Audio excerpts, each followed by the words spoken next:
And hello everybody, welcome to the Save Point Show, another episode 13. Hello everybody. Again, this is Styx Broadcasting, bringing you the Save Point Show. I am Sidious67 as always. With me is... I'm Titchery, hi! Your Pandora. Gazla143. And today we have a special guest with us today. We have... Sambird23, hi guys! Hey, Yay. and welcome to the show, Sam. Sam is one of our newest members of the stream team. I almost forgot what we call ourselves. But yeah, so she is one of the brand new members of the Styx Broadcasting stream team, and we are proud to have her with us today. So thank you for being with us today. No, thank you guys. I'm happy to be here. It's my honor. Or it's an honor to be here. Okay, so we usually start off with the show with just kind of going around talking what we've been up to, what we've been playing. Let's see. Well, we'll start with you, our guest of honor. I've been playing a few different games. I'm almost done with Slender. I've been streaming that. I've been playing a little bit of Don't Starve here and there. Minecraft has been a big aspect in my streams recently. I've been trying to connect with my viewers and playing some Minecraft with them and talking to get to know them. And some Last of Us multiplayer. So those are kind of the games that I keep jumping to. Last of Us. How have you played the single player of Last of Us? I have, yep. I beat the story mode. I'm actually on Grounded right now. I'm trying to get to Platinum in it. Nice. Nice. Yeah. It's difficult, but I'm determined. Okay. Pandora, what you been up to, man? I've actually tried out the alpha version of, I believe it's is it Izzle, Kaz? What? Hello, Kazwy. Sorry, I had to fix something.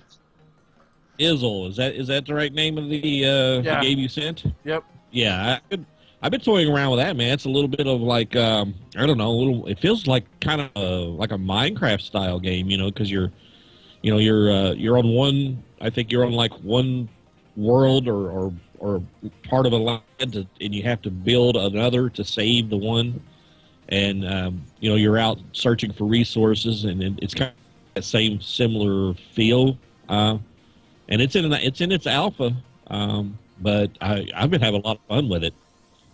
So I appreciate you sending it to me, man. Oh, no Maybe I'll problem. try that one. Izzle. Interesting. It's a lot of fun. It is. It's actually, I was surprised at it. Titch. Oh my, you're wearing your decanter. I'm wearing my hat. Your hat. Everybody's wearing a hat today. Everybody has a hat. Everybody has a hat. So what you been up to, Titch? It's hat day. I have been playing some games during Dark Titch. We just finished The Order last night and played through the playable teaser for Silent Hills. Thanks to Brunhofer, who's in the chat. Yay, Brunhofer and Sambird. Thank you so much for your help, you guys. I wouldn't have made it through without you. And I have been playing, of course, my Sims. And now we're playing Alien Isolation. Great game. Alien Isolation. Yeah, One I'm having finished, fun and with it. I need to finish that too. Yeah, you do. Brune is. You okay, Brune? He's How many really- Red Bulls has Brune had? He's a little Anybody want to touchy-feely guess? today. He's all Very huggy and touchy, touchy-feely. rubbing.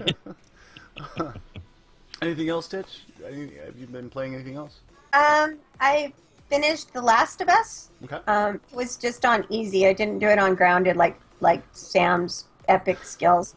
But, But I did finish it, and then as Troy Baker last weekend suggested that I go and I do Left Behind, I did that, and now I'm actually toying with the idea, as he suggested too, to replay it, except for I will play it again in normal mode instead of easy. That's basically what I've been doing. Oh, and today I sculpted on my cottage. Yeah, I was about to mention that, Yeah. what is the you? I think this was a viewer's cottage that you were actually Yeah, sculpting. Brando Boy I don't remember what the numbers are at the end of his name, but Brando Boy is one of my followers. And he actually really liked the one that Slickerdoodle and AMS Hockey Fan won on my raffle on my 12-hour stream. And he actually asked me to do a couple of them. So I'm going to be, I thought that it would be really nice if he could watch me actually create these cottages that he's interested in buying from me and see what goes into them. And so I thought that I would go ahead and do that on stream. And Pandora's been after me to do that anyway with my sculpting. So Yes. I just got up this morning and thought, I'm going to do it. I'm just going to do it. I really enjoyed watching you. Thank you so much. Yeah, it was really cool. It was fun. I actually really miss teaching those. I actually taught sculpting for a long time, and I actually missed that. So it was really nice. Yeah, I think it was kind of odd that we both woke up this morning, and me on the way back home from work, thought about doing creative stuff, and you waking up, from your slumber and thinking about doing creative stuff too. So yeah, Titch did the cottage, and then I actually did a rendition of Dark Titch because I just had this really cool image in my mind, and it came out really well. I think it did. I love it. Here, I'll flash it. I don't have pictures of everybody else's, and then I know Pandora, Kaz, it was your birthday the other day. Again, happy birthday. Happy birthday! Happy birthday! Thank you, Retro. He's trying to hide behind his microphone. I know, he's trying to hide behind his mic. I sang him happy birthday the other day in the voice of Marilyn Monroe. No, you sang me the Marilyn Monroe version of Happy Birthday. I And love that it. was That's so that I no. Yeah. I sang No, happy just- birthday to him on my Yes. PS4 too, so. And I know Pandora did a green arrow drawing for you. Yes, he did. And It's a- I apologize, I don't have that picture. I mean, maybe we can get that on our website if that's cool with Pandora. I don't know. Yeah, that's Maybe. fine. And I do have Dark Titch here. I am sending Caslin a Harry Potter wand for his birthday. Oh no, I also got him a game for his birthday. I got him Arma 3 for his birthday. And Yes, you did. that's some nice gifts there. So, and then this week we'll be sending your one too, because I got Pandora one too. So And, Pandora got his one the other day. BCK got me a mystery skin in League of Legends. Oh, nice. Nice. It turned out to be Jessica Singer, who's one of my favorite characters. So couldn't be happy with I couldn't Score. Be happy. Yep. And I've been playing Mortal Kombat 10, just like everybody else has been. Just on PC. I've been playing on the PC, which is a problem in itself. Oh, really? Uh-oh. I mean, Oh no! That's not they good. had the worst launch that I've ever seen a company have. It's all because of NetherRealms didn't take the launch. They gave it to High Voltage. High Voltage is the one who was working on the PC version, and it was awful. 12 hours after the launch, we still didn't have a story mode unlocked. We still didn't have any of the online stuff unlocked. The living towers were gone. They weren't working. We had a lot of issues with it. It sucks because it was something I was looking forward to, and I was totally disappointed with it. As far as in the launch-wise. The game, I think, is epic. I mean, it was great. I'm playing a little bit of that. I played a little bit of Final Fantasy 14. Some Guild Wars 2. Hold! Yeah? Yes, Dad? BCK, myself, and Caslin have been playing Guild Wars 2. I haven't, yeah. So, and we start picking up different phrases that we start, just repeating to each other, and we just crack up, and they're inside jokes with us, and you'll hear them from time to time within all of our our streams. I know. So the dad one was from Titch playing The Last of Us with the daughter. I can't even remember what the daughter's name Sarah. was. Sarah. Wandering around the house, going, "Dad, Dad, Where are Dad." you? So, and then, you know, when I heard her doing that, I was wandering in the background screaming that behind Titch. So that kind of picked up. The next one was Pills from, we were playing Left 4 my Dead. goodness. That was so. Yeah. Pills here! Pills here! So we were running around, our stream like just like madmen, just going, "Pills here! Pills! Pills!" and then the newest one is the Guild Wars, because there is an area where you have to train to use different weapons, and one of them is a rifle, and all you hear in the background of the game is hold, hold, hold. And you're standing there like, when is he going to say Can fire? I fire? Hold! Fire! And then you hear bam, bam, bam, bam, bam. And then the next thing you hear is, all right, good.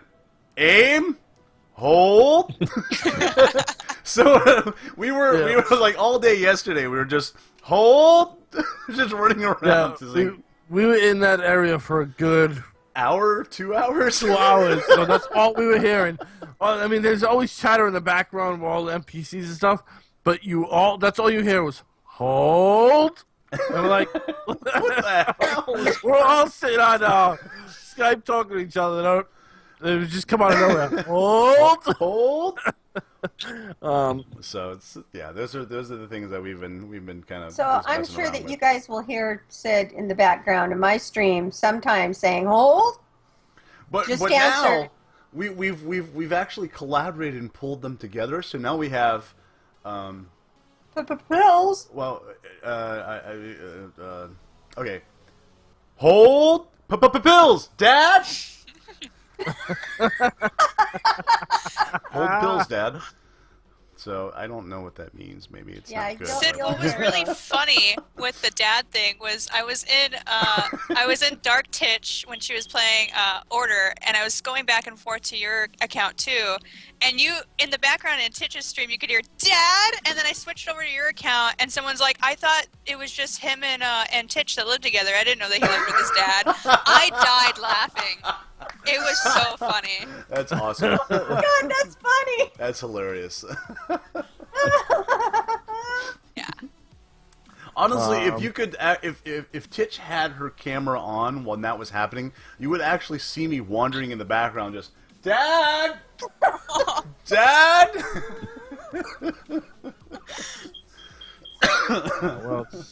But So this is why sometimes Titch sounds distracted.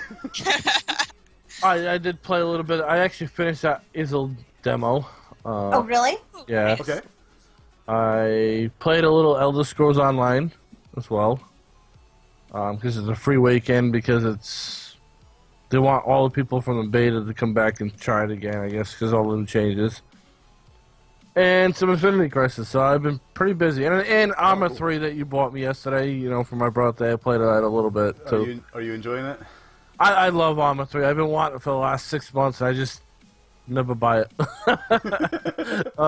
Good. It has so many cool things about Armor 3, like the Battle Royales is just like the way H1Z1s are, but better. And I love the Altus life or the Stellus life, which is you could be a cop, you could be a drug dealer, you could be whatever you want, drug runner. Wow. It's an open world, whatever you want to be. It's cool. Cool. Well, let's see. I've been playing Guild Wars 2. Just started that up again. I've been playing a little bit of Bloodborne. Mortal I Kombat. started Skyward Sword again. I've found my Wii remote and was able to play that. Been playing the new Mortal Kombat 10. Excuse me, I'm drinking coffee and it's like, hi, I'm coffee. But yeah, so I've been playing Mortal Kombat 10. Been really having fun with that. What else have I been playing?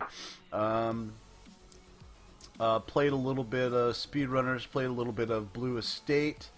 We'll be talking about Blue Estate later today or later tonight. That's an interesting game. Yeah. I haven't played any Destiny. I need to get back on Destiny and play some of Destiny. I've been playing, oh my gosh, Left 4 Dead 2. Just too many things, man. Way too many things. I can't keep track of all the stuff I've been playing, but I've been having a lot of fun with that. Also, Super Smash Brothers. I've been playing that too. So, been playing with my Wii. Oh, that sounded so bad. Moving on. Disregard that. Moving on. You were gonna show the Dark Titch image. Oh, okay. Dark Titch. It's a must-see, you guys. You have to see Okay, this. let me get back here and Dark Titch. There is Dark Titch right there.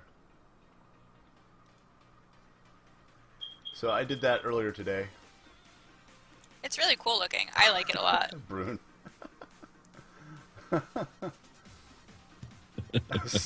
Yes, I love playing with my Wii BCK. Thank you. Here, look at that, you guys. That's awesome. So now when I start muttering under my breath those swear words, you know why I'm muttering, because of that mouth. Those teeth are sharp. I gotta say, Titch, I don't want to piss you off. I don't. Yeah, I'm the same way. I don't want to piss her off either. So, well, again, Sam is our special guest today. We just kind of go Hi, through guys. here. We will, at one point, talk a little bit about you so you can promote your stream and all that. And but we'll go through some news here. Feel free to jump in with our conversations and just sure. have fun, man. And I just want to do a quick shout out to all of our stream team and the Sticks Broadcasting and everyone here.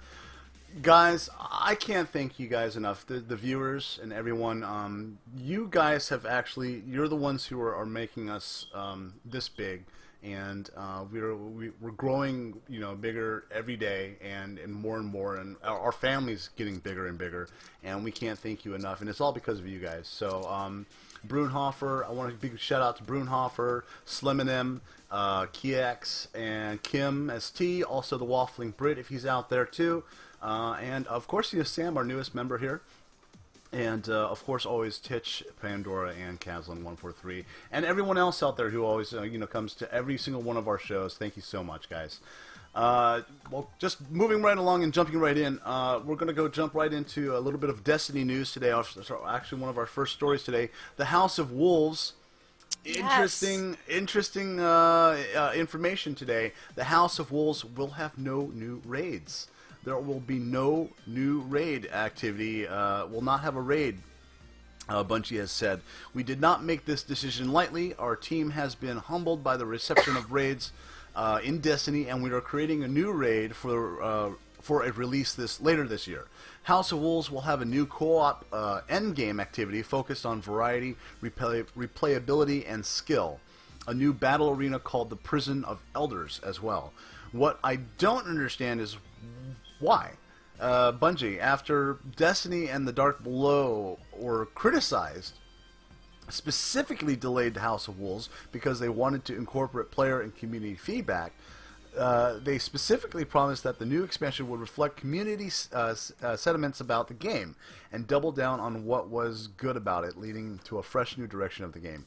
Then why is the expansion the exact opposite of what was promised?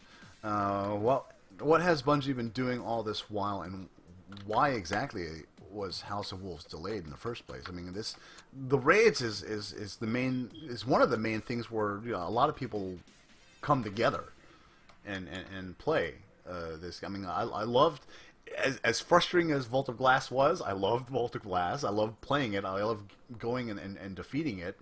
The new one, the Crota, that's an amazing raid. Why not House of Wolves? So, any thoughts on that, Pandora?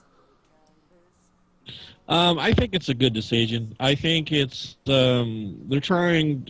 Bungie is, like I said, I've been a fan of Bungie since Halo, and the one thing I know about Bungie is Bungie does listen to the community, and as much as popular as raids are, I don't think they want to create just another raid. We're just getting another raid. It's another DLC.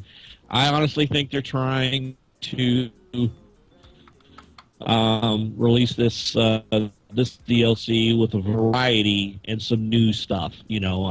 Something to separate it from the other DLC. And as they said, we didn't make this decision. They didn't make the decision lightly, so they gave it a lot of consideration for them to not do that because that's such a big thing with Destiny. And I think it's one of those things where they're planning on releasing something bigger, probably a lot more elaborate, a little later in the year. And I guess they kind of looked at it like, do we want to release just another raid now, or do we want to release something bigger down the road? And I think that's what they've decided to do by listening to the community and reading on the forums and things like that. And I don't think it was an easy decision, but I think it was a good decision because if you're basically there's a lot of haters out there for Destiny. We've got a few in the chat room now, and if you keep releasing the same kind of content in every DLC, you see what I'm getting at there.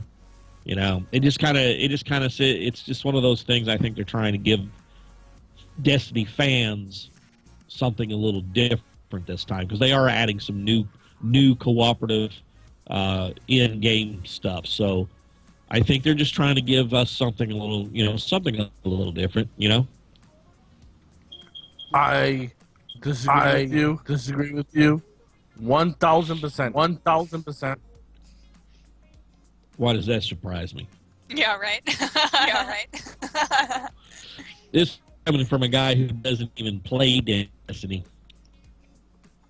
You're telling me. Go ahead. You're telling me that one of the biggest core features in Destiny, they're just gonna get away with it and not release in a big DLC. Why would I, as a customer, buy that goddamn DLC then? Because what they're offering me is not gonna be enough to justify the cost of this thing.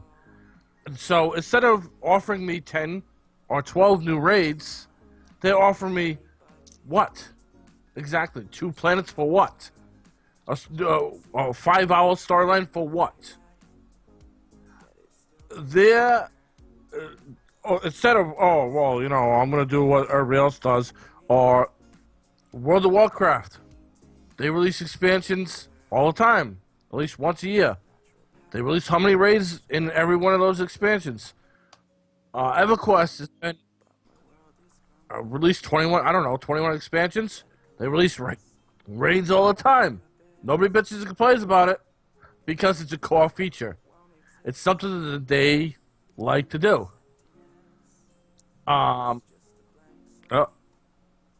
Pandora's. You chased him out. Yeah. What the hell, Caslin? Why'd you do that, man? Yeah, no, Pandora's actually been having a lot of trouble with his internet lately. Yeah, today, his internet's been in and out all day. So I apologize in advance. Not just because he's leaving with. I know things are. Anytime things happen, all the Skype things shift. So we'll be working with that, and hopefully he'll be back soon. So. So, Sambird, you said you played Destiny? I've been wanting to for a while now. I kind of agree with Pandora. I think it's kind of a smart decision that they didn't add the raids in there because it's giving them a little bit more time to start working on other. I'm sure this company isn't dumb. I mean, as you can see from how they've been advertising and everything, I mean, everybody is talking about Destiny. Everyone. Whether you hate it, whether you like it, whether you don't play it, whether you do play it. I mean, Destiny is really on everybody's tongue. And they're doing such a good job with starting a little bit more controversy with not adding raids into it, I feel like, is the thing. And I feel like they're working on something bigger that we just don't know about. All of this is just kind of... they're releasing a smaller bit, but I feel like they're really working on something a lot bigger that they're planning on giving to the fans. So I'm not too concerned about there not being any raids in there. Obviously, I'm not playing Destiny at the moment, So I mean, this is just my opinion, but I feel like they're going to be releasing something much bigger, much more exciting soon, hopefully. Well, I started playing and I like it, and I personally think that it's a good decision to wait until maybe their raids will be bigger. I personally think that 2 planets is pretty huge. Yeah, I mean, me too, for sure. You still having problems coming? I Connecting. like I said, I totally disagree with that whole statement. I'm sorry, if I'm paying $40 or $50 for expansion, I want my money's worth, and I'm not gonna get it because there is no raids. And I'm sorry to tell you, but that's what it is. It's part of Endgame. You're trying to add on to Endgame into, with expansions, and so why are you going away from raids all of a sudden? Why? Because it's too much work? You got 10 years to do it now. You have to keep on going. I'm kind of on the fence about it. I mean, I kind of see both of your points. Yeah, it's a good decision. It may be a good decision to hold back on that to probably at a later time give us more than what we were anticipating before. But at the same time, they are releasing a full DLC content at a full price like this. I mean, albeit that I've bought the season pass. I theoretically get it for free, not really, because I did pay for it in some way or shape or form. But yeah, it is iffy about that because you're not getting the whole package deal that what we were expecting in the first place. Both points, like I said, I'm on the fence about the House of Wolves now. There is some later news that I have on Destiny that will give a little bit more insight about some of the updates that the new 1.1.2 patch will be giving us with that. But we'll talk about that later in the show. Welcome back, Pandora. Yay! Welcome back. I'm glad to be back because I'm getting ready to light Kaz up. Go ahead. I'm getting ready to light him up, and I'm getting ready to let the whole chat room know it. Let's get this. If you don't know what the flavor of the Kool-Aid is, you got no comment on the Kool-Aid. If you don't play the game, you got no opinion of the game. A DLC that is coming out for Destiny is for people that love Destiny. It's not for the haters, because I don't care if they'd have put 1,000 raids in this DLC. This guy right here, Caslin143, Brunhofer, and several others would still complain and would still say it's stupid. It's a bad idea, because they're going to hate on it. For me, this is for Destiny players. This is for Destiny fans. And the Destiny fans are the ones that they don't want no more raids. They don't care whether you think it's they'll just take something away. Or this is for the fans, and they didn't take this content out of the DLC because they want to. They took this content out of the DLC because fans. Uh-oh. He Caslin, stop picking on him. Pandora raged so hard he froze himself. I know. Damn. He sounded like a Decepticon. It was kind of cool. Ladies man 1437. Ladies man 1437. Uh-oh, he's gone.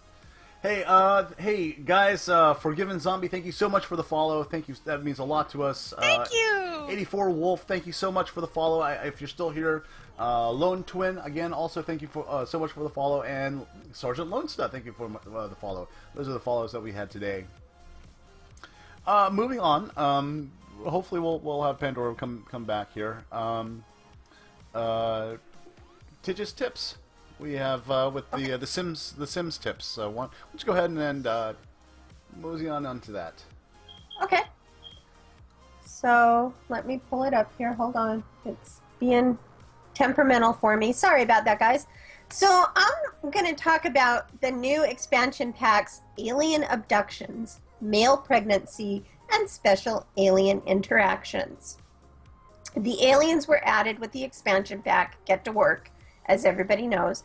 And this will give you a lot of new options like alien abductions, and you can visit the alien world Sixum, which is Maxis spelled backwards, and or add aliens to your household. There is even an option to get your male sim pregnant if they have been abducted by aliens.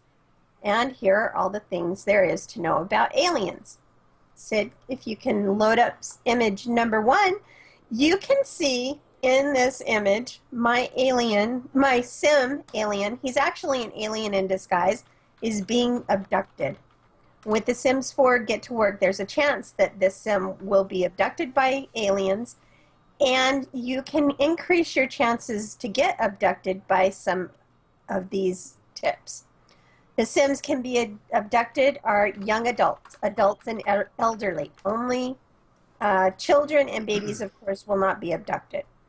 Only the male Sims get pregnant if they're abducted. Apparently, they're not interested in pollinating the female Sims. Alien Sims can also be abducted by aliens in the Sims 4 Get to Work. You have more chances of being abducted by working as a scientist or as a doctor.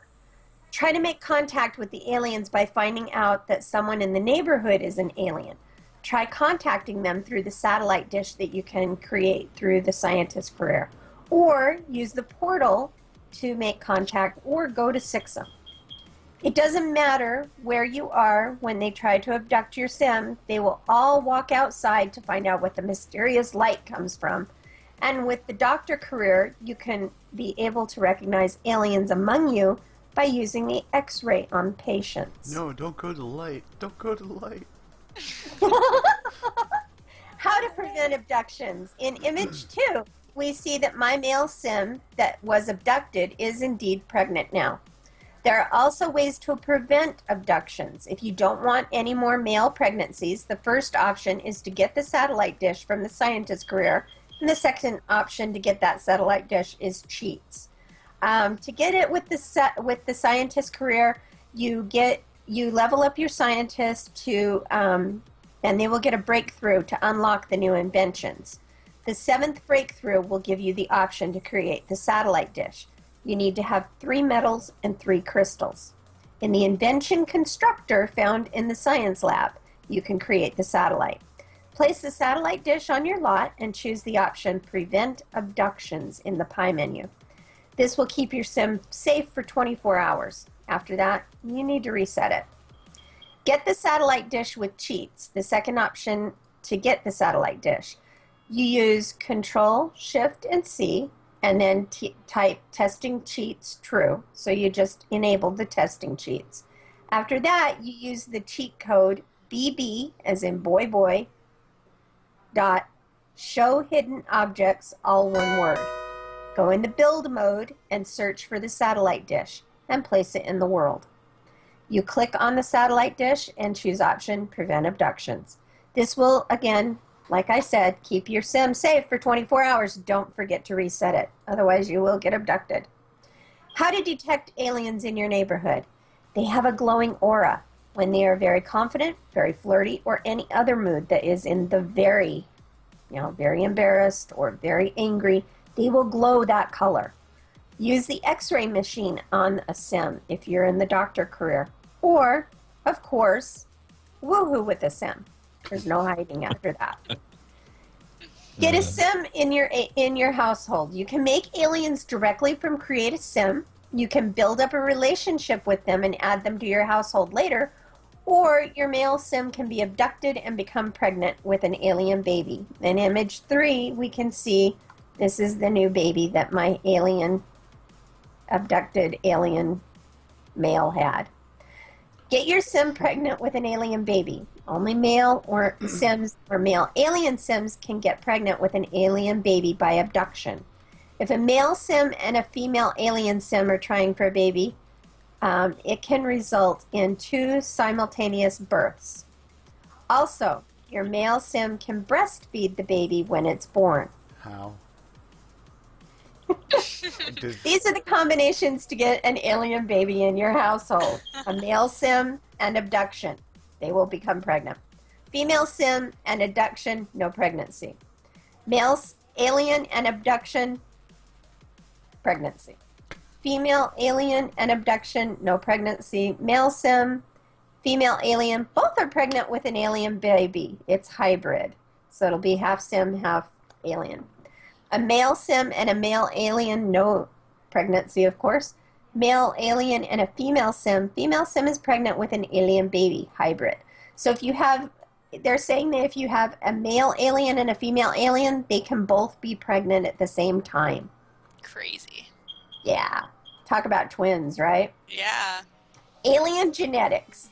Alien genetics is something interesting. If you get a hybrid baby, they most likely get an alien skin tone and have normal hair. When you get a baby that is 100% alien, they will still be bald when they grow up, which is just hilarious to me.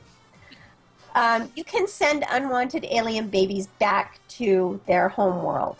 By doing this, you will actually delete all of their friendship or it'll be just like they never existed in your game. So you click on the baby and choose send to home world. I can't do this. That's just so cruel. I mean, you've had this baby, it's yours. You know, it's like a pet. You've got it. Raise it, you know. Alien interactions. Doing an alien interaction on a normal sim will result in that sim discovering that you are an alien. This will give the alien an embarrassed moodlet. There are special interactions you can do with aliens. You can analyze the sim's personality. You can empathize with the sim. You can erase their memory.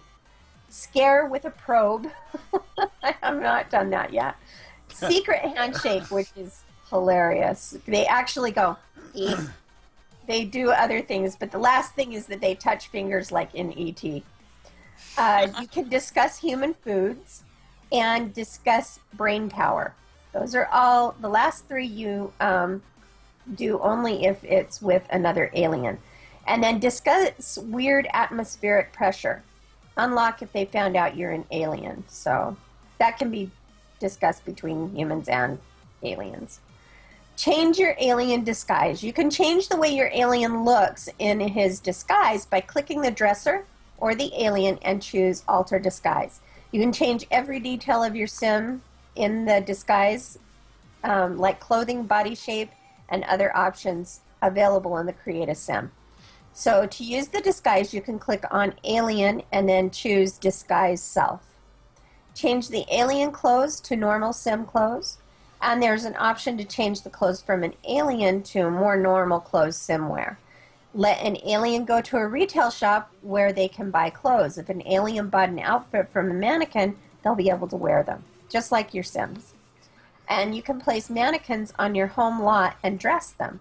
You are able to purchase it on your own lot, but only adult can do that. Children still have to go to the retail lot.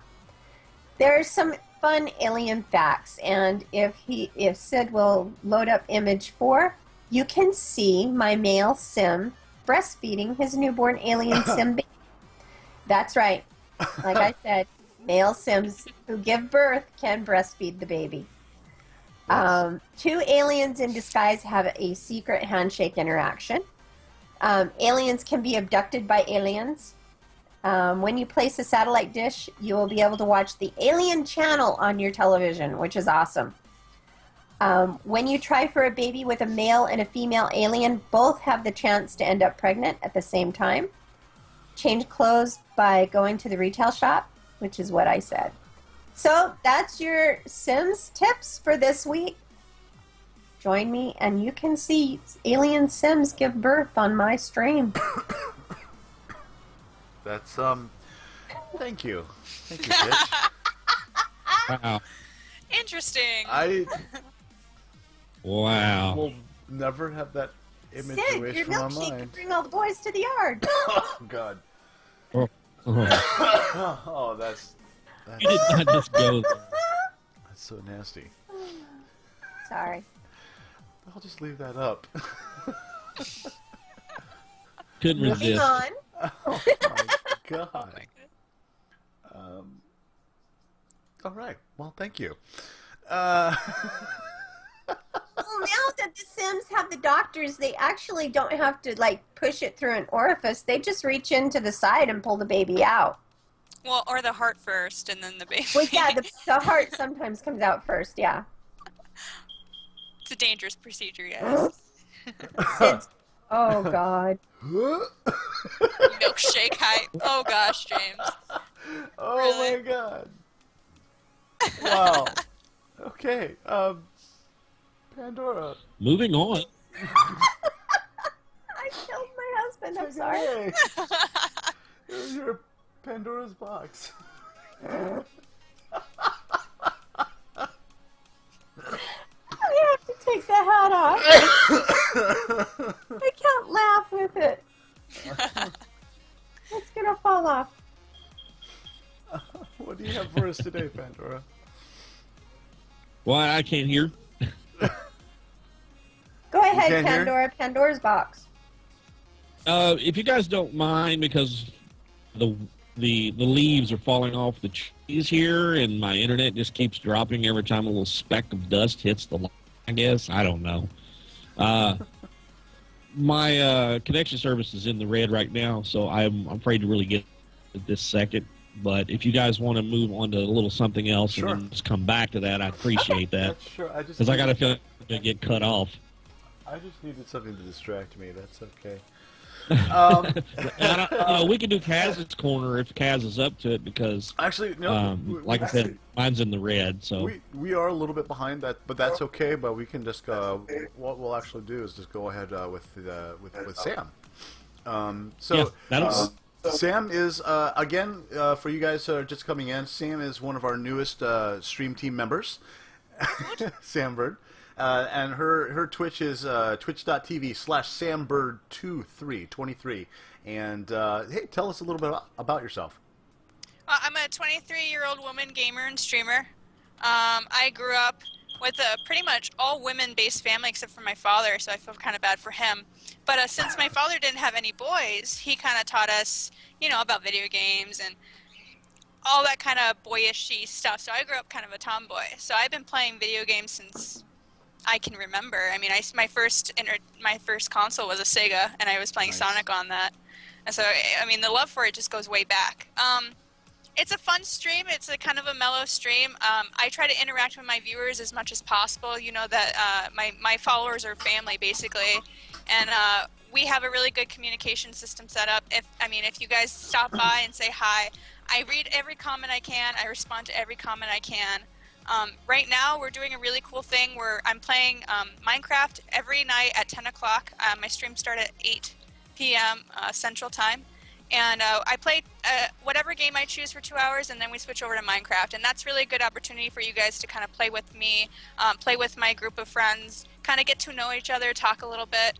And it's really a great opportunity to really get to know you guys. I really like talking with you guys. I really like seeing what you guys are playing, letting you know what's going on. It's just really fun for me. So that's kind of what you can expect in my channel, kind of low-key, but nothing but entertainment, I suppose, especially with that chat. I've been in a couple of your streams lately. You were also playing a game called Star Wars. Oh my goodness, Star Wars. Yes. Yeah. That Star seems Wars. like an interesting game. It's very much an interesting game, to say the least, with that. Yeah. I don't know how she does it. I would be thrown against the wall or ripping keyboards up. Yeah. No way. No way. I found the key. I speak Narwhalian now, and me and my narwhal have a bond that only we share, and it's really amazing because I'm getting better at the game. I didn't know that was possible, but I am getting better. I'm learning its secrets, and hopefully at some point, what I want to do is start speed running all the levels. So that's kind of what I'm trying to do right now. Cool. Cool. Yeah. It is on the PS4 because I It looked is. it up. Yep. And you kind of inspired me to perhaps probably try my hand at it. It looks really difficult. Everybody should. I really want to get more people into, because no one's streaming it, and so I kind of figured why not just be the rebel and do it. It is. It's an indie game, and not a lot of people have heard of it. It's been out for a couple years, but I highly recommend anybody who's interested in kind of a fun, puzzly, challenging game to give it a try. It's really a lot of fun. Cool. Anyone for the chat have any questions for Sambird? Feel free to ask in the chat. She's going to be with us all day, or all night, all night along tonight. Guys, you guys have questions? If you guys have any questions, I have a question. If they don't want to ask a question, What's your question, Panda? So you've obviously joined the Sticks Broadcasting and part of the stream team. So anybody that's watching your channel, I mean, what can they expect for you for, like, say, the long-term goal? I mean, do you have plans on adding things and different types of content to your stream, or Yes. Yeah. No? That's actually really exciting that you asked that. Jamie and I right now are in the process of trying to get an image card. We want to try to start streaming through our PS3. I have a Wii. I want to try streaming through that as well. The main goal is trying to save up for that PC so we can do some PC gaming. That's kind of my epic goal.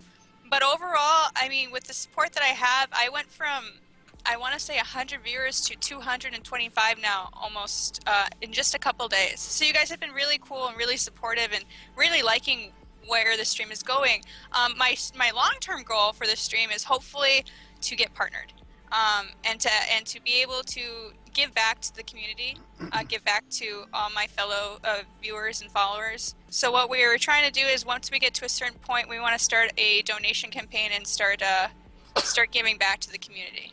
That's the big thing for me, is always knowing where we came from and then always giving back for that. Because without you guys, I obviously would not be here. Sorry about that. yeah, and hopefully us at Sticks, with us being a group, we can definitely try to help you with that. Yeah. Yeah, absolutely.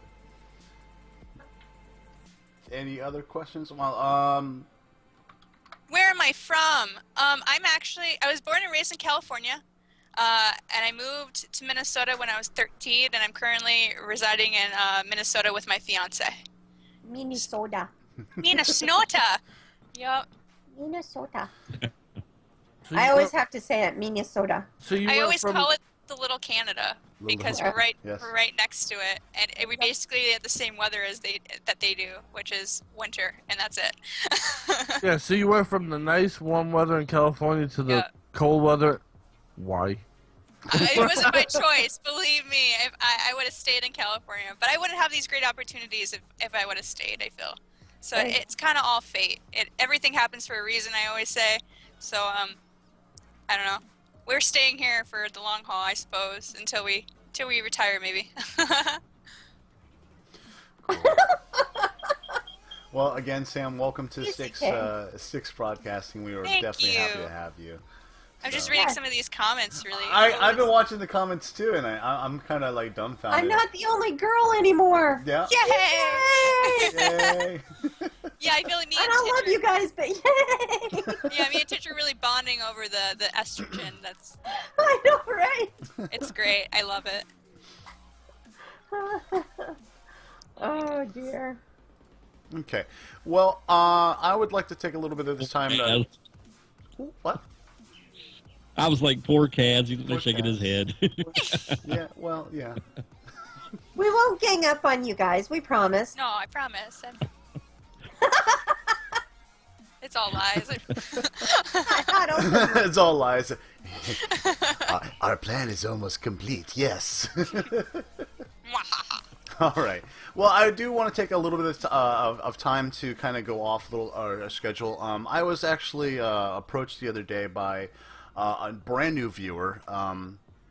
He goes by the name of Falcury, and he is doing something really, really interesting. He kind of told me his story a little bit, and it really kind of grabbed my attention. He's not part of Sticks Broadcasting as of yet. He did put in an application for us, but he is doing something interesting, and I want to read a little bit from his webpage here. He's 17 years ago. He was born with a severe condition known as gastroschisis.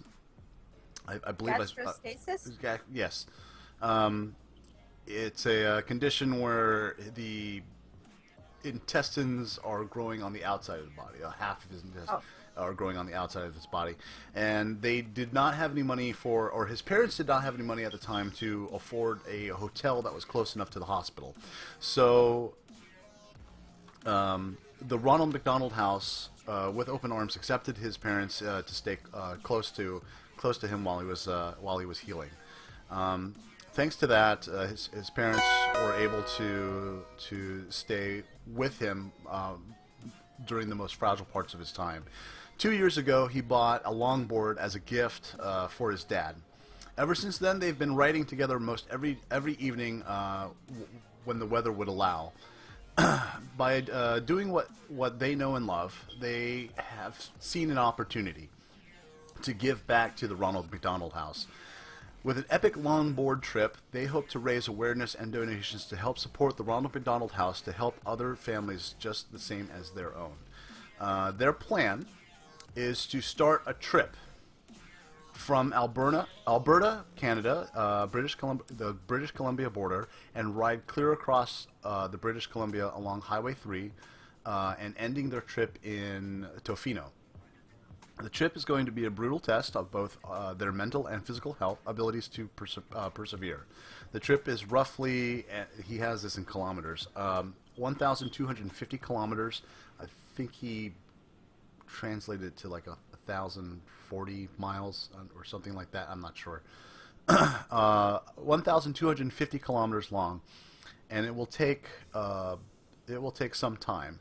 They're planning doing this whole thing in 10 days, but with weather and other difficulties, it may take them a little bit longer.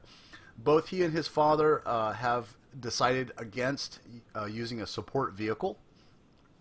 They felt that if they got stranded, and their only choice would be to move forward, and if they had a vehicle, it'd be too easy for them just to give up and turn around, and they didn't want to have that option available.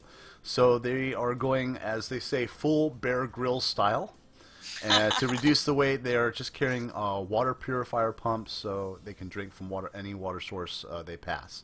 And they're going to be mailing supplies to the towns that they're heading towards. At the end of the trip, they chose Tofino because they wanted to be rewarded for their efforts with an afternoon of surfing and sand. A happy and worthwhile ending.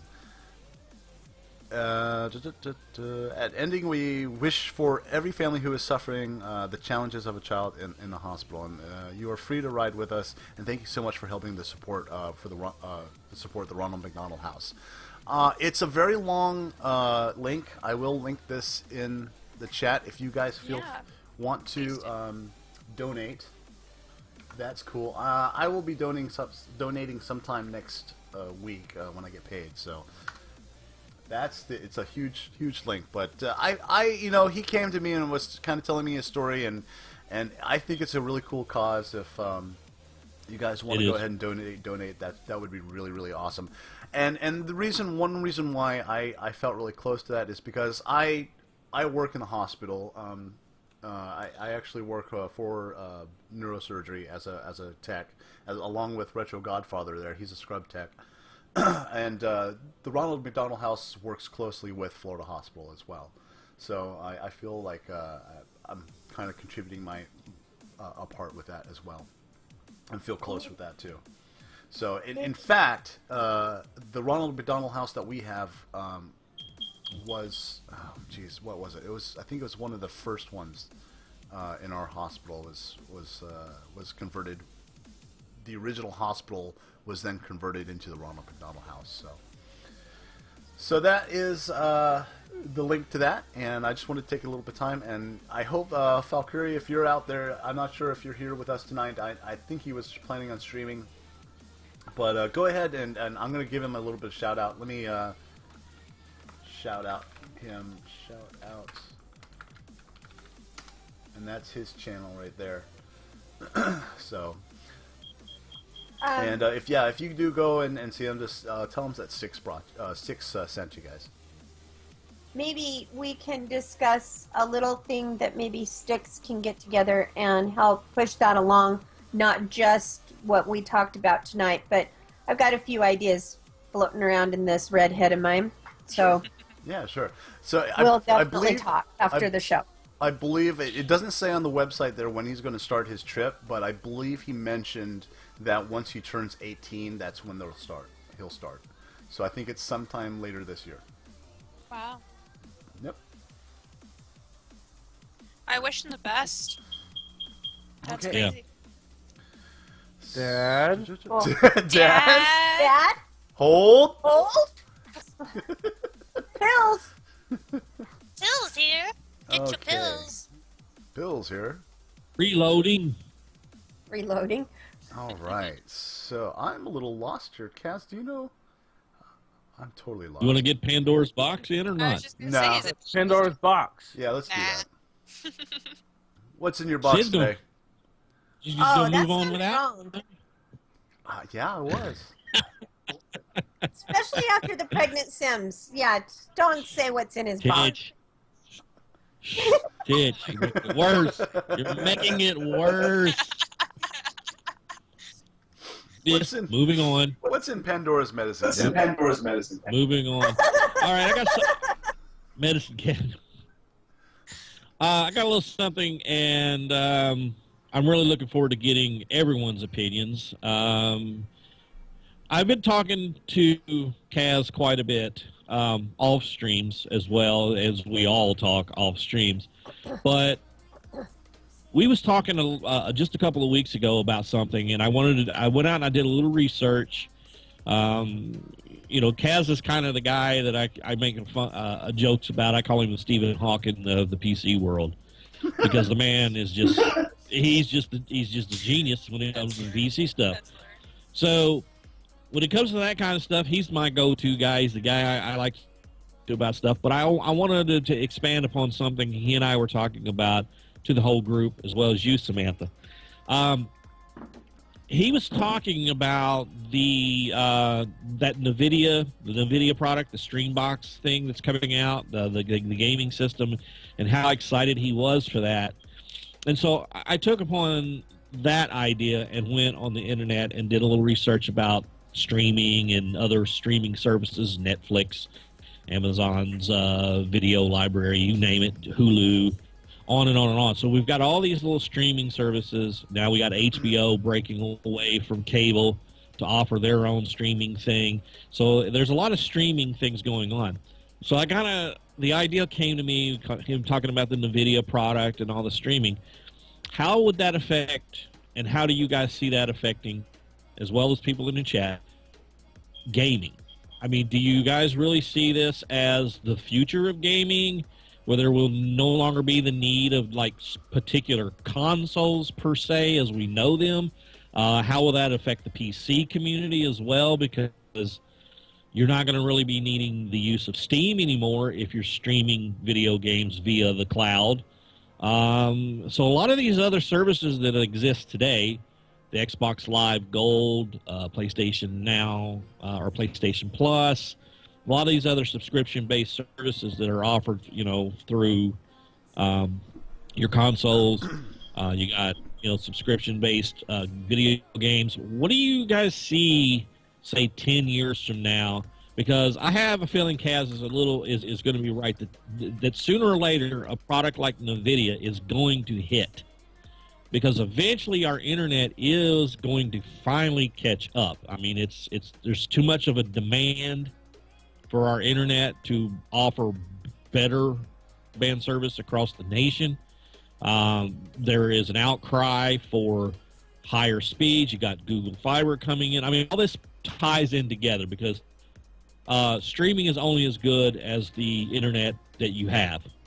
That directly affects your service. I mean, you can't have high quality service if you have low internet speeds.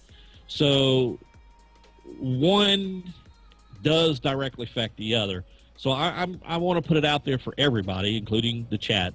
How does everyone see that? Do you see us getting better internet speeds in 10 years, or because of these types of products that are demanding that we need better broadband? I mean, do you see the products themselves forcing internet providers to step up their game because things are trying to advance?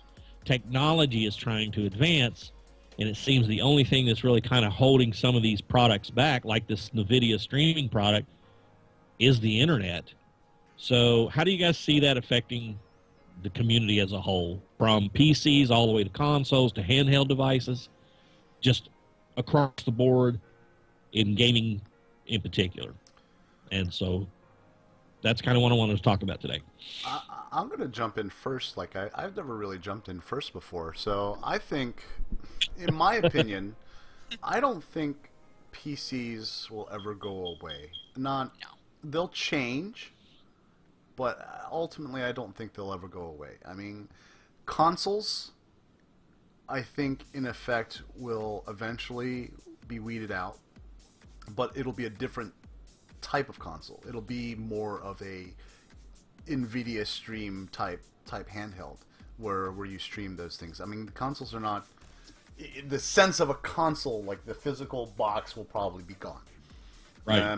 But the product of what Xbox and or Sony will produce a handheld type thing.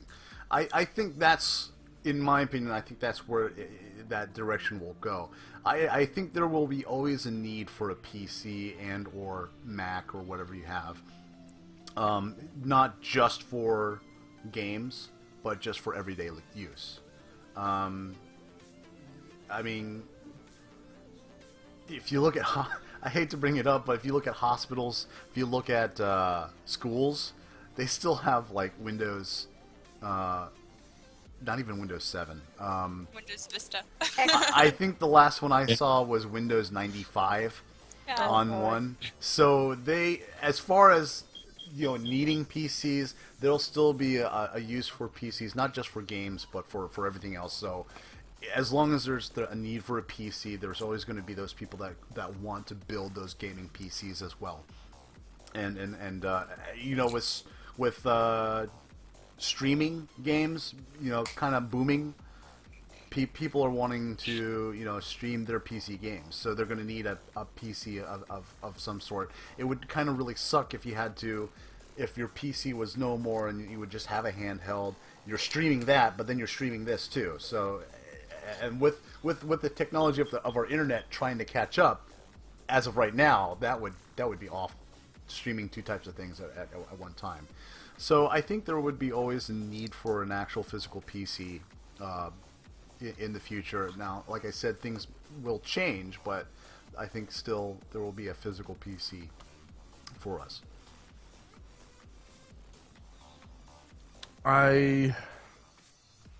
Computers will never go away. Never gonna happen. Steam will never go away, because when you buy NVIDIA Shield, you actually get the game code to use on Steam as well, because you're buying the game and they're giving you it so you can either use it on your full-fledged PC or you can stream it on your console, which the NVIDIA Shield is a console. If anything, I think it's going to change the way consoles are being made in the future. Like I told you, and I'm a strong believer of this, if you have markets where the computer, the internet, like in Houston and now in Salt Lake City, has these gigabyte internet speeds, there's no reason not to buy an NVIDIA Shield over a PlayStation 4 or an Xbox. Because you could do, I wouldn't say, basically, yeah, you could do more with them. Because you could download all these software with, a Netflix, and you all runs on the same thing. And you can stream games that are brand new games at 1080p, 60 frames per second, and it's always going to be that way. It's not going to be, well, I'm only going to get 900p out of it because my system sucks. It's just not going to be that way. So, like I said, right now, NVIDIA Shield might not sell as well as it will later on. But I still think it's going to sell like hotcakes because of it's $200 compared to now, like a person like Sam who's saving up for a PC.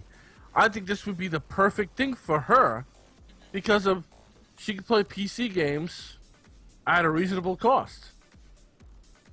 It's true. Like I told you, I can buy 2 of these for the price of a PlayStation.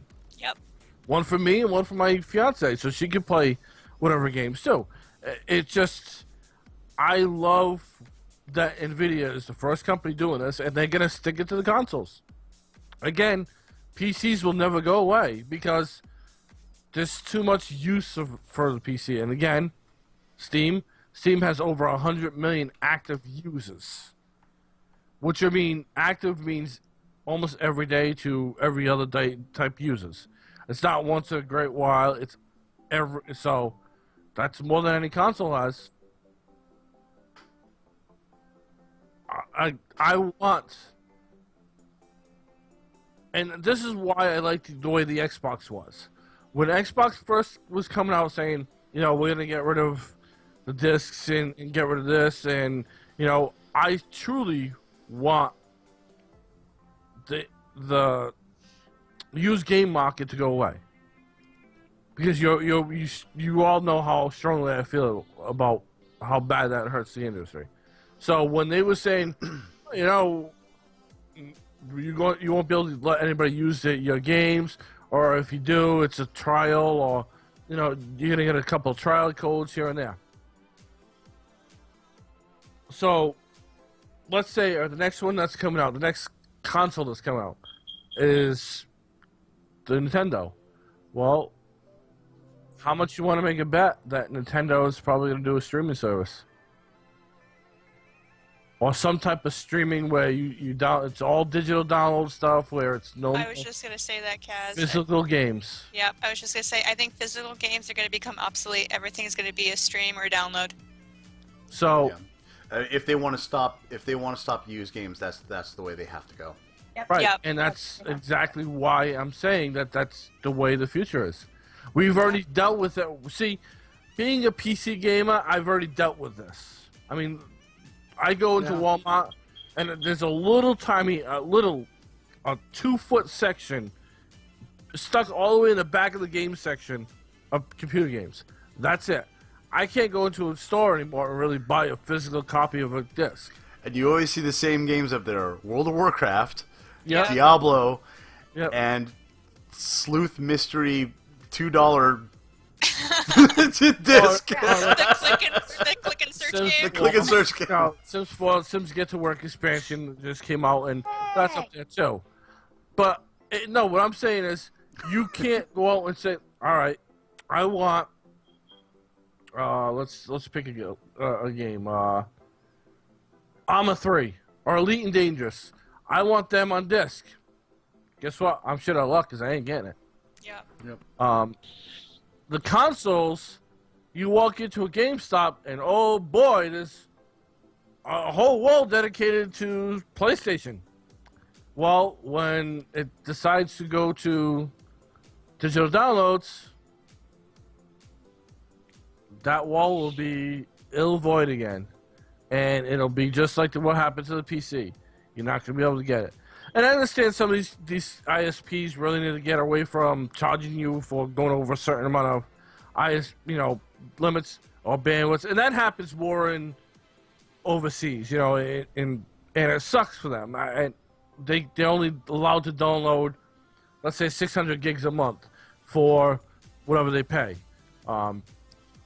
So a game like Grand Theft Auto 5 on the PC is 65 gigs or whatever, and then it uncompresses to 130 gigs or something like that. So you figure you get 600 gigs a month, and you use 60 on this one game. Not to mention all the Netflix you watch, or it can get added up pretty quickly, and you're going to pay extra if you go over it. So something like that, it still sucks for them, but eventually everything's going to be digital download, and I think it's going to happen sooner, within the next couple of years. I truly believe it's going to happen. 5 years. I believe so too, actually. I mean, it's for the consumer. yeah, we want that physical copy. Yes, we want to have that tangible holding on that company. But for the actual game developer and the publishers and everything that goes into making a game, that physical copy is pretty much lost money to them, because once you buy it, that's it. Yep.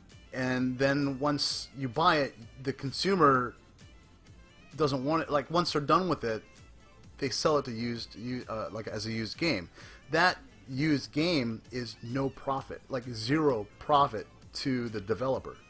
So they're I mean, $60 a game. They're selling millions and millions of copies, but it's not like a huge amount of money for just one disc. So yeah, I'd like to chime in on that a little bit. I mean, it's they get a little. I mean, each person for that developing that, they get a percentage of that. So I mean, it's for them to fight and have more profit for themselves. That's the way it's going, as the digital copies.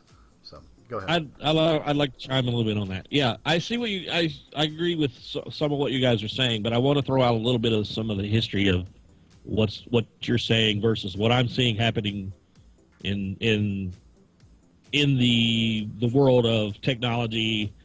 Xbox thought this thing too. When they released the Xbox One, they had cash mindset.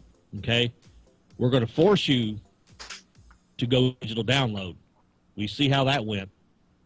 So I see what you guys are saying, that, oh, it's going there, it's going there, it's going. Eventually, when you have no option but to go digital download, as consumers, we have no choice, because that's the way they're building these machines, and that's the only way we're going to have access to it. If that's the only way we have access to this content, then naturally, yes, as consumers, digital download is the only way we're going to be able to get the content we want. But when Xbox One decided they wanted to release and say, hey, we're not doing this, we're going to have these DRMs, we're going to have all this stuff on our box, it's going to be a digital download thing, you're going to have to be connected to the internet to keep your updates, we saw the revolt. We saw how it affected Xbox One. People bucked against it. I will take us a step further. Comic books is also a used market. Novels are a used market. Those items are still here. People have been saying that all this content is going away in 2 years. Been saying it for 10 years that it's going away every 2 years. So comic books are still here. Novels are still here. CDs are still being produced by record producers. Video games are still put on discs. Blu-rays are still being made.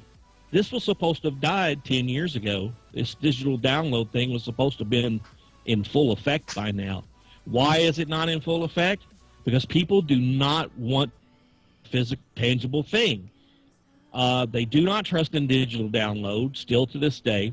I do see it going more and more that direction because developers are trying to make us buy it that way. But as you guys know, I'm a comic book fanatic. That's what I do. I'm a professional comic book artist. And hearing it for 10 years that right now there was not supposed to be comic books being printed anymore. Printed was supposed to be a thing of the past. There weren't going to be any more comic books. It's going to be all on your Kindle Fires and your little Nooks and all your little e-readers and all this stuff. They tried to push it. That's the way it's going to go. That's the way it's going to go. But guess what? Marvel Comics, DC Comics, Image Comics, all the big comic companies are still publishing physical copy books in the millions. Distribution is larger now than it's ever been in physical copy. So I get what you guys are saying, but I'm not seeing it happening in the consumer's eyes. I see it happening in the publishers. I know that's the way they want it to go, because naturally, hey, if I can sell you something once and then not allow you to resell or allow you to trade it in, it really benefits me. I see that logic. But consumers don't care about that logic. Consumers care about saving $1. That's why the used market exists. That's why it's a strong. Why we have secondhand stores. That's why there's the used market in every available product ever created. Used cars, used. I mean, there's used everything. I don't know why the gaming industry or gaming developers and publishers feel they're different. Why should we not have a used?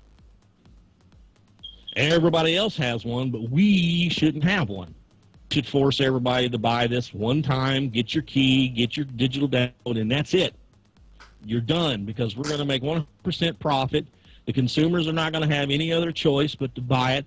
If somebody won't play our games, we're forcing you to have to spend full price, or you're going to wait until it's not even a game anymore to get it at a discounted price. And like Defiance is a good example of that. People waited until Defiance was cheap enough to buy it, and by the time people got onto that, nobody was playing it anymore. So that's the risk you take on that. I do see that we are kind of going that way, guys, but I don't think it's 2 years. I don't think it's 10 years. I don't know if any of us are going to actually see that complete phase in any of our lifetimes, to be honest. I don't see things changing in that way. What I was getting at is I do see streaming of video games becoming a bigger player in the game, and I see that forcing console makers in particular into creating new technologies to embrace that kind of technology. PCs are never going away. They're too much of it's almost a necessity in the home. It's almost like a cell phone. It's a part of our lives. So PC gaming is going nowhere. Steam is locked and secure. It's probably going nowhere. Accessibility to Steam may change. Steam may not only be available on the PC anymore if we're seeing more NVIDIA streaming devices that include Steam apps or accessibility to the Steam market. That's what I'm getting at, guys. I see the market changing. I don't see the consumer changing much right now, but I do see some inventive things coming down the road. I see some hybrid consoles where they're kind of PC, they're kind of streaming devices. Somewhere in the middle, they're probably going to try that out, take the market, but always in the back of their mind. You guys are right. Always in the back of their mind, though, they're going to try to force us for digital distribution. That's what they want. So I don't think they're going to let it go away. I think they're going to find little small ways of making that our only option. But they're not going to do it overnight. They're not going to do it in 2 years, like Kaz is saying. I just don't believe that, because I've been hearing comic books are going to go away for last year, and guess what? They're still here. Yeah. I don't see that going away that quickly. He may be right. I may be totally wrong here, but I just absolutely do not see discs going away. But again, think about the last 5 years, technology-wise. How much technology have you seen advance in the last 5 years? Everything, from internet speeds, I'm not denying that, is gone up through the roof. Quality of streaming video. I mean, Netflix before 5 years ago, it was just DVD, and then they added the instant streaming, and as time went on, the instant streaming got better and better and better. And you say comic books. Now, I see a lot of these comic book stores closing all over the place. Still Point Comics. We had one in our city, and it's closed. More people are going to Marvel.com and subscribing to their monthly service and getting whatever comics are released that whole month. They'll buy it all the comics in bulk because they're subscribed to the service. Same thing with DC. DC does the same thing. They have a subscription service that people actually pay for, and they go and read every comic that's released that month. So I see that. I get that. But you know why that is? I'll give you an example. Easier. There are no. There are Walmart versions of comic book stores. The mom and pop shops are the ones that are closing because they can't compete with the Mile High Comics and all these other grander Midtown stuff. Comics. Yeah, exactly. It's not that the comic books are selling less. Yeah. It's the stores in which they're shopping, not the quantity in which is being purchased. Yeah, it's That's not why the Walmart has product. capitalized on that. Yeah, it's not the product and it's not the sales. It's why would I go to mom and pop down here and buy a 2 or 3 comic books, and they're very on their stock and their inventory when I can go to Mile High or any of the other bigger comic book stores and have a wide variety of comic books at my disposal. Yeah, It's more not rare comics it's not- available and Right. rarities. Yeah. it's the location, not the quantity of sale. Right, but again, that's not what I'm not talking about that. I'm talking about as far as the technology-wise, okay? I'm just bringing the comic because the streaming service and everything is going Right. towards that way, okay? I do agree with Kaz on that, though.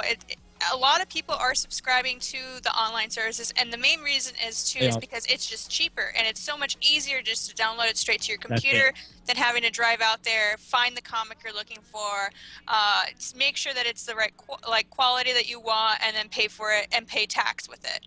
It's getting to a point where it's so much more convenient and cheaper just to Thank you. download it and Yeah. put it right there than it is to physically go and grab it.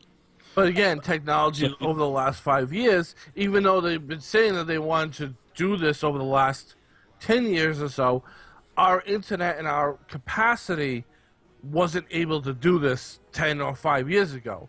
Now it is. So as time goes on, so what they've said 5 years ago that they wanted to happen in 10 years is now going to happen in 10 years, over the course of 10 years, because of the way internet is nowadays. And like I said, the Google Fibers, the AT&T, which now is going to offer 1 gig, who knows, and the Comcast will do 2 gigs because they're crapping their pants about the Google Fiber.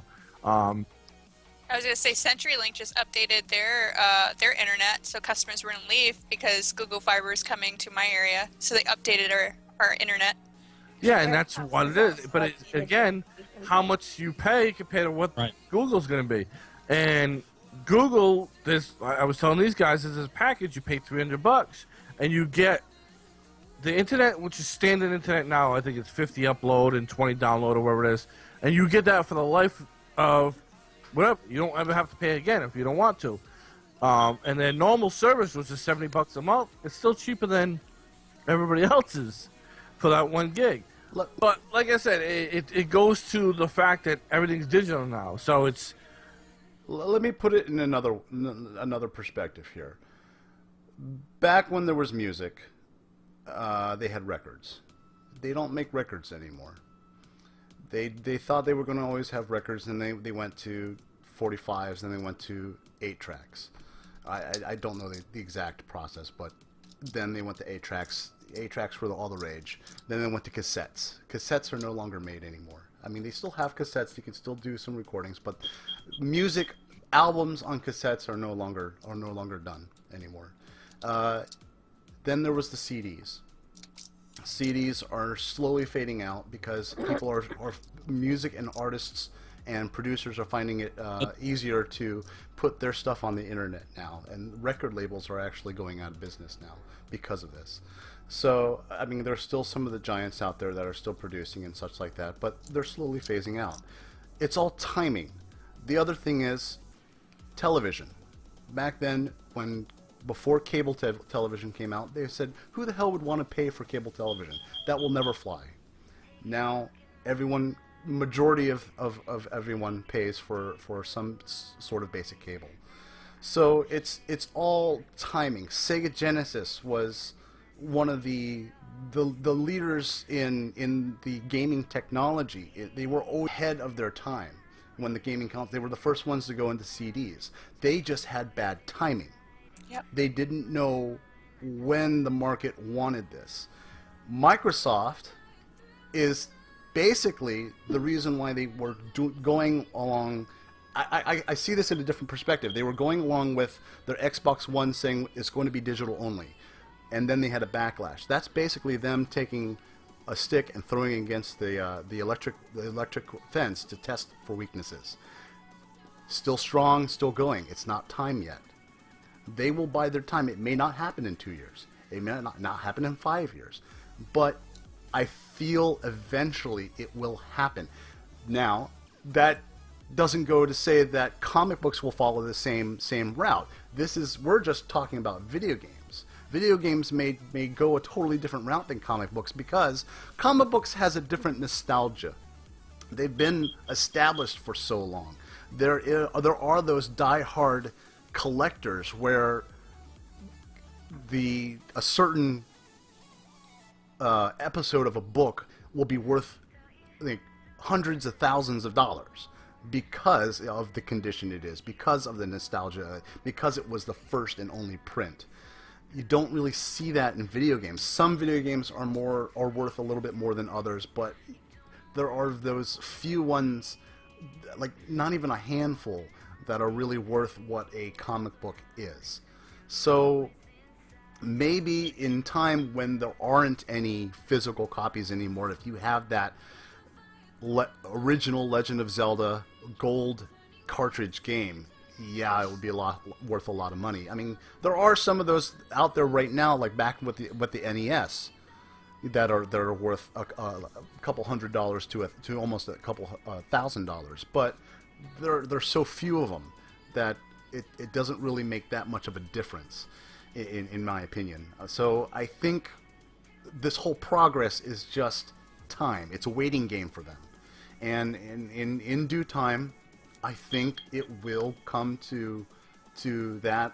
Unfortunately, it will come to that effect that we won't have physical copies anymore. I mean, you'll still have some in the past. They'll be floating around, but I really think in the future we will not have any physical copies. I kind of agree that eventually that's going to happen, Yeah. but I want to kind of make a reference to a little bit of what you said, Sid. All of the items that you made with the you picked the music industry, right? That's kind of the comment you were making examples of that. Did you notice that everything that you named was a physical item? Everything. Going into digital. Well, the records are the records. I get that. Records are still being produced. People are buying albums. It's not a dead market. It's not a slower market. It's a slower market. Yes. It's not a dead market. It's a slower. CDs and DVDs and music being available on CDs is still as high as it has been since the invention of the CD. Probably even more so for some bands. CDs are still there. The collectibles argument, that is a good argument. I'm glad you brought that up because that is a very valid thing. This is why I don't see these markets going away in video games. Because when you completely remove physical, you completely remove collectability of all things. And I don't think the collector's market and that nostalgia, I mean, just imagine if there was no Nintendo 64 console system. We as gamers, as consumers, as a society, we have to look at this thing. Do you really want to own something that doesn't exist? Because if you own things that don't exist, there's no collectability market. There's no trade value. You talk about a bad economy, wait until there's nothing to buy, sell, trade, or collect. But It's Nintendo's gone. already doing that with their Virtual Console on the Wii. I'm saying look ahead to the future. The signs are there that they are pushing towards the digital age to wipe out physical copies. I mean, the Wii, Nintendo has, they just put in their Virtual Consoles. And they're $5. I get that. About $5 a game. I get that, but I don't think it's going to die, guys. I value your opinions, and I do, and that's why I brought it up. I respect everyone's opinions, including everyone's in the chat rooms. But I'm telling you, man, if you look to the head of the future, there's a certain group of people, the hardcores, whatever you want to call it, the nostalgia people, I don't care what you want to call it. There's going to be a hardcore set, and Xbox One found out real quick that there's going to be a certain group of people that are never going to let go of wanting to own a copy of something and hold it in their hand. That's not going to go away. Sure, We may have more options at how we can buy our content via digital download, but I don't see that as being the only and complete way of distribution. I still see both existing in the same world. I see digital content as being an option, and I see the physical content also having to still exist. I don't completely. I don't see a physical copied item being replaced by nothing. And honestly, I hope I'm wrong. Yeah, I do. I do too. I hope. Part of me believes that Kaz is right, that you're right, Sid, that it's going to be, and Sam's right. I mean, the whole world is buying into this concept that we're no longer going to have these items available to us physical. I just think that fear may one day become a reality. But for me personally, I don't see it happening in our lifetime because there are too many people that want to own something and feel like they own it. I don't think people are. I guess my thing is I don't see people as willing to just give it away, to give away the right or that sense of ownership as easily as maybe you guys see it happening. I still think there are going to be that hardcore group of people that are going to absolutely refuse to buy digital. They may buy digital as backups or when there's a Steam sale or a PlayStation Flash. Because let me explain something to you. I personally, and this will be my debate probably next week, but me personally, I am not going to pay $60 for a freaking digital download of a video game when there is absolutely no justifiable reason for any digital distribution content to be the full price of anything that's ever printed, rolled, covers put on it, packaged, wrapped, shipped out to a store, put up a shelf. There is absolutely no justifiable reason whatsoever for a non-physical piece of nothing, a code, should that ever be the full price of a physical content item. This digital stuff is only as good as long as you have enough memory in your device that you're trying to store it in, the ability to access that device. Because let me tell you something, when the internet goes out, I can't read my books that are in my digital products, but I can certainly grab my comic book, certainly grab my novel, go with the flashlight, sit on the toilet and read that. But you cannot, these are the reasons why I don't think people are ready to completely give away their physical items, because if it's all in a digital world and it's all in a device, it's only as good as the battery is charged and you have access to that, because as soon as those things are gone, you get nothing. So what are you going to do? So I think those are all the reasons we're not going to completely get rid of these items just yet. I'm not saying that 20 years from now that we have no choice, but again, I appreciate everybody's opinions. It was a great debate. It really was. Yeah, it's a great discussion. I mean, but I really want to. For a hope upon hope, I hope I'm wrong, but it just seems like that's the direction it's going. Or how I see it too going is that the fact that there'll still be a really large digital following, but I feel like they'll probably still make a physical copy, only make it limited. They'll make a limited amount of physical copies, and then it's up to the consumer if they want to go and try to find it. That way it's a valuable thing. So that's what I kind of see that going towards at the moment, and then maybe as time goes on, making the physical copies obsolete. That's how I, in general, feel like it's going. Right. Yeah. Well, Kaz brought up some fantastic views. They're all valid. Nothing anyone has discussed, including the what I was reading in the chat. Every one of these are valid points. But in the end, I still think it's going to come down to ownership. We are human beings, and we cannot, it's never happened in the history of man. I don't see it happen in the future. I don't see us willing to just give up that sense of ownership, because that's a thing for us. I don't know why it is, but it's kind of in our nature that we want to own something. And the only way that people truly feel like they own something is if they have it. It's I have it. Here it is. It's mine. I have it. I bought this. I own that. Right. And I don't think that's going to go away. I think digital content will become a very big contender, a very strong option, but I think it's still going to be an option. I don't know that it's going to completely be the way anytime in the next few years. Kaz may be right. It may happen sooner than you think because technology has a way of doing that. It has a way of kind of sneaking up on us, and the next thing we know, there it is. So I don't know that any of us are right. Well, all right. Yeah, go ahead. Titch or Kaz, any closing statements? Titch had something. Yeah. Go ahead, Kaz. You sure? Mm-hmm. I think she was trying to be warm. No, like I said, everybody has their dead on with their views because it's the future. We can only speculate what's going to happen. This is true. Yeah. That's right. But what has time showed us, and what the future, the past has showed us, that eventually these things will be phased out. Because, as Sid mentioned, they went from the vinyl to the 8-track to the regular tape. Oh, these things were the best since sliced bread.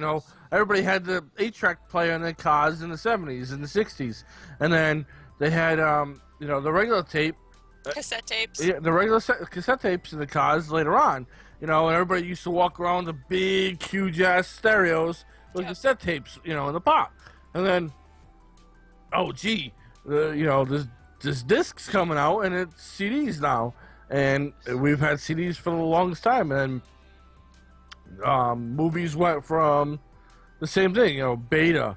Oh my God, Beta was the best technology ever. Then it went to VHS. Then it went to Laserdisc at one time. Then it went to DVD, and now it's at Blu-ray. Yeah. So it eventually, time is going to come to a point where you're not. They're already talking about 1 terabyte Blu-ray discs, and those things are going to cost an arm and a leg. So, yeah. What are they? Well, first they went from mini discs down to the laser discs, and then down to the CDs. Right. Then you can't. That's true. They did. Right, Yeah. and even like you said, CDs are kind of like almost obsolete now. It's very hard to find a CD in a store that you actually want.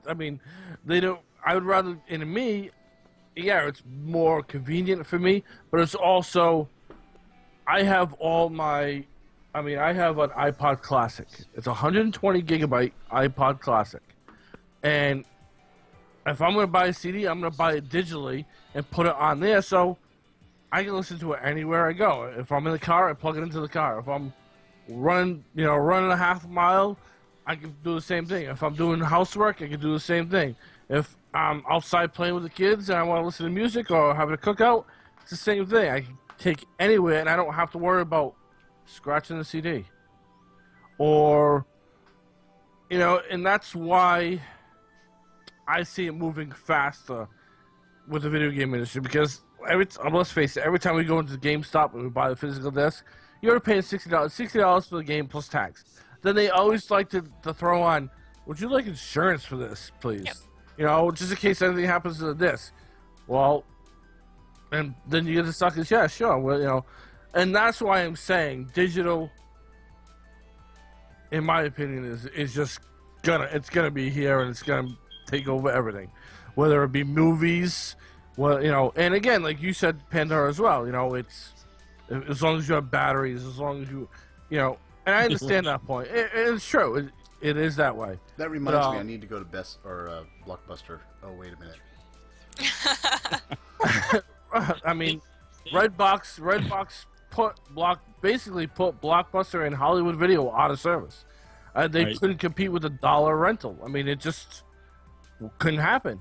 And again, Netflix came along too. It's another one. It's so hard. And then we thought when GameFly came, it would eventually put places like GameStop out of business because you're renting the game as long as you want. There's no late fees or anything else. And as well as GameFly does, it never did what it was intended to do. So That's true. we don't know. It's in the future. Only time will tell. Titch? Titch? You all have valid points, and I do think that eventually it will go digital. However, I don't think it will be in the next 2 years, simply because I think that people are not economically able to repurchase any game that they have physical or digital, or stream it, or a stream service, or buy another console, even if it is $200. That $200 sometimes is precious. And those people, I don't see investing, that they have invested in their PS4 or their Xbox or whatever console they have. I don't see them, most people, being able to redo every game that they have, even if it is a streaming service, even if it is a digital download. I don't see that happening. Finances are not that great. For some people, that $200 is part of their rent or their groceries for that week or medicine for themselves or a loved one. I don't see where economically the cost of the internet service that you're going to need in order to stream your games on a new console is going to work. That's my opinion. I may be wrong. I may be overestimating the lack of funds in the world, but that's how I see it. Economics is always a factor Always. in any development of any society, including our technological side of our society. It could be the greatest invention in the world. If people can't afford it, it'll die. Can't afford it. It could be the greatest thing in the world. It'll die. Like all these inventions that everybody brought up in the discussions, when those products first came out, they were only affordable to those that had that kind of money. But to the average consumer, they couldn't buy that stuff when it first released. They had to wait years, and I mean literally years, before they were able to afford it. Manufacturing of these products were not. That's it. That's the money talks. That's what it comes down to. I mean, they will that's have a very it. valid point. Yeah. They will have it. Eventually, everyone will use it. But will it be, like Pandora said, will it be in our lifetime? Probably not. Probably not completely saturate the market that way. There are too many people who struggle on an everyday basis just trying to put food on the table for their families, especially lately. And that's not going to change anytime soon. I like how Kaz is just flashing a $50 bill. Well, Kaz, I don't even know what one of those feel like anymore. You know what? All right. I'm probably It's the been a fourth while. person here too. But, well, that we could go on and on and on with this discussion, and it is definitely a great discussion to Right. discuss, to be redundant. But a segue into this, something that won't die is the new Star Wars franchise. Hey. The new film on the horizon. That's a wave of excitement attached to the Star Wars franchise that hasn't been felt since the months leading up to the release of Episode 1. The Star Wars Celebration, the 10th official convention, focused on the iconic property of EA's DICE Studio, showcased the first game in its decade-long plan, Star Wars Battlefront. And it's going to be launched on my birthday, November 17th, 2015, for the PC, Xbox One, and PS4. Battlefront is going to be powered by EA's Frostbite engine. So, new Frostbite engine. The Battlefront brings large-scale multiplayer-focused battles back to gamers for the first time since the series disappeared after Battlefront 2, which launched in 2005. The Star Wars Celebration exclusive sneak peek of the in-game Battlefront action begins on familiar land. The war-torn forest of Endor appears peaceful before a trio of speeders rips through the landscape, and we will actually see a trailer of that in just a few seconds here. To create a consistent look, Star Wars Battlefront models have been developed with the use of a technique called I didn't read this before. Photogrammetry, recreating the actual models from the film franchise. With unprecedented access to the Lucas archive, DICE was able to assemble digital I'm tongue-tied. Digital models of original props for the in-game models, rather than render replicas. When you pick up a lightsaber or hop into a vehicle, you are picking up the lightsaber. It's the actual lightsaber that you're physically picking up. It is from the movies. It's the actual X-wing that you are flying. Battlefront design director Nicholas Fergeas says we've seen attempts at this before, but they have never felt really like the movies. That's the challenge we had, and the relationship with Lucasfilms on actual recreating the events that you saw in the movies, scanning the elements of the movies and getting that into your virtual world. So without further ado, I am going to go ahead and show the new trailer for the Star Wars Battlefront. Awesome.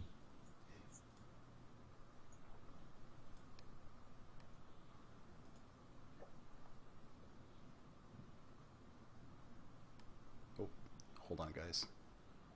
Might help if I actually put the sound up.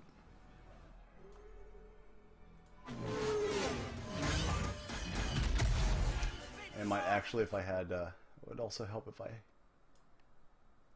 see, I thought I had all this done. Hold on, sorry about that, guys. Monitor capture, that's what it was supposed to be. Nope.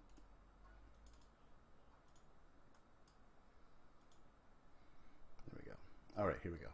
Sorry about that, guys.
Product not yet rated.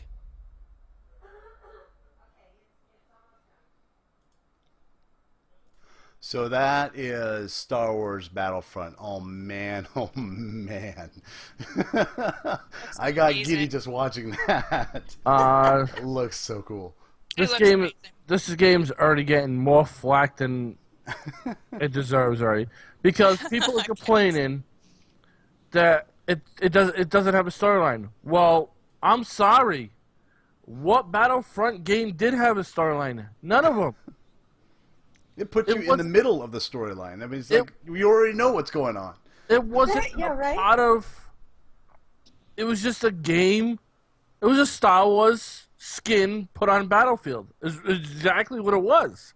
And people, well, it doesn't have a storyline. Well, sorry. It's Star Wars. You already know what the storyline is. And then people. What do you mean? No. What do you mean there's storyline, dude? For these people that are making this comment, there are 6 films out there. There are tons of comic books out there. There are all kinds of graphic novels. There's getting ready to be. There's novels out there. What do you mean there's no storyline? This is set in that universe, so there's all kinds of storyline. It exists in that time. It exists in that content.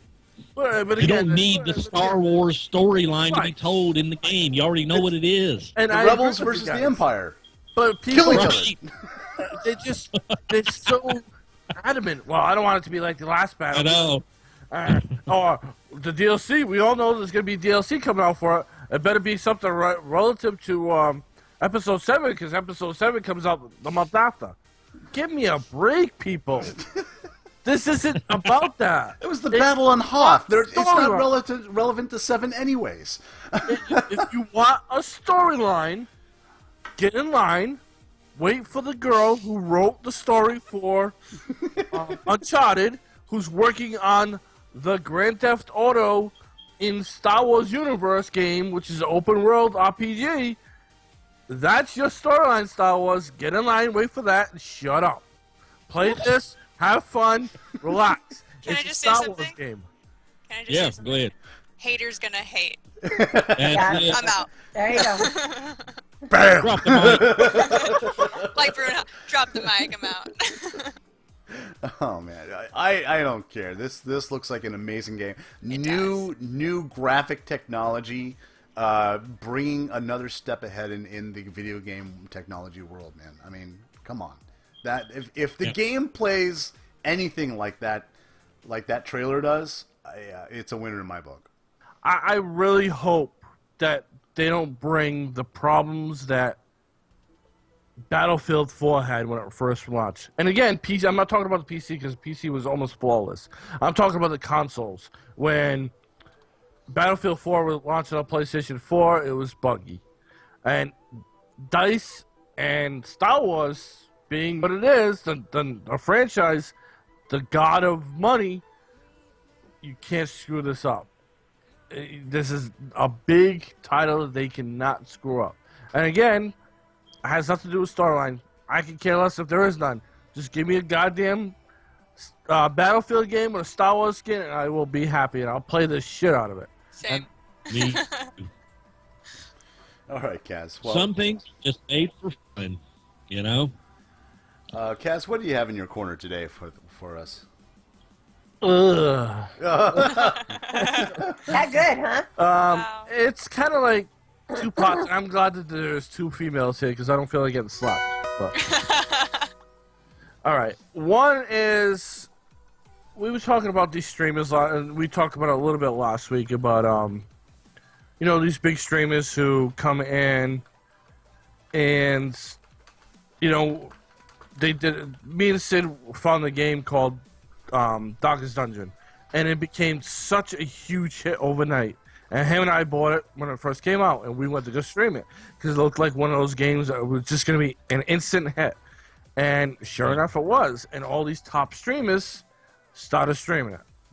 Well, people were complaining that, and I was a little skeptical too about it because I don't like when these top streamers do this. But again, there's 2 sides of the story. There's 2 ways to look at it. One is you might have never got those viewers in the first place, okay? And 2 is the other side is you have these guys who are already big. They're gonna bring their crowd to that game. So when they leave and get off of streaming that game and get offline for that day, you just might well be lucky and get those people who are still interested in that game. It's like Grand Theft Auto right now. Why is Grand Theft Auto 5 such a huge mass people watching it all over again? Because the PC release just happened. So it keeps on bringing people back and back to the game. But that's a game that you can hold people over because there's always something to do in the game. So that's one part of the argument I wanted to see what you guys thought of. Because I truly think that having those big streamers can really help you as well as hurt you in some type of way as well. And the other conversation was, we talked about this a little bit with the booth babes, and well, I wanted to get into the difference between the fraud broads who are still on Twitch trying to get that money showing off cleavage, and then the other girls who are trying to work their way to become, because they truly are gamers, and they're the ones that are not getting the people who should be watching them because they're not showing or flashing some cleavage or dancing around doing stupid stuff. What do you guys? What's your opinion on the first subject? Before we get into this discussion, I just want to shout out, guys. Save Point Show has just reached 101 followers. Woohoo! Thank you, Miss Divine. Miss Divine 90. Thank you so much for the follow. Type O negative. Thank you so much for the follow. You two were 100th and 101st followers. Thank you so much, guys. Thank you. I just noticed that. So Thanks, Yay. guys. continue. Yeah. So the first subject was, basically having those top streamers coming into a game and streaming that game. Do you feel that it hurts you or helps you? I would say, it hurts. I mean, having any major streamer come in and take over an indie game, that's, any major streamer streaming any game that you're trying to stream, instantly you're going to be at a disadvantage because of how many followers they already have. They're already partnered. A lot of people are already gravitating towards them as opposed to us, other streamers who are just getting our names out there. I mean, that's the toughest part, is the domination of streaming and video games. It's kind of like a first come, first serve kind of thing, and if you don't get it first and you're not streaming it first, then you're kind of just left hanging. Right, and again, what happens most of the time is these big streamers get access to games before we do, and that hurt. I mean, look how many people were streaming Rainbow Six Siege for a whole week, and now it's just died down because nobody cares about it anymore. Same thing with the Hardline. When Hardline first announced, all the big streamers were doing that too. Yeah. So I mean, what do you think? What is your opinion on it, Sid? It's honestly, it's a double-edged sword. I mean, if you're able to ride on the coattails, it's all timing. Yeah. And it's timing, and you have to be kind of established just a little bit. I mean, for people to really notice you, it's hard. It's like I said, it's a double-edged sword. I mean, it can hurt you. It may help you. I guess personally, for my instance, I am kind of in. I can't really say in, but I'm how do I say this? You have street cred. I You have have street